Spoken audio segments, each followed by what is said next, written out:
মুসলিম মানে বীরের জাতি, ডরায় না সে কিছু। সব হালতেই আল্লাহ ডাকে, কাফের নিলেও পিছু। মুসলিম মানে বীরের জাতি, ডরায় না সে কিছু।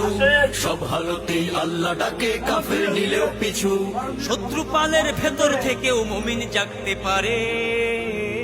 আল্লাহু আকবারে, আল্লাহু আকবারে, আল্লাহু আকবারে, আল্লাহু আকবার বলো, আল্লাহু আকবার, আল্লাহু আকবার বলো, আল্লাহু আকবার, আল্লাহু আকবার বলো, আল্লাহু আকবার, আল্লাহু আকবার বলো, আল্লাহু আকবার, আল্লাহু আকবার বলো, আল্লাহু আকবার, আল্লাহু আকবার বলো, আল্লাহু আকবার, আল্লাহু আকবার বলো, আল্লাহু আকবার, আল্লাহু আকবার বলো, আল্লাহু আকবার।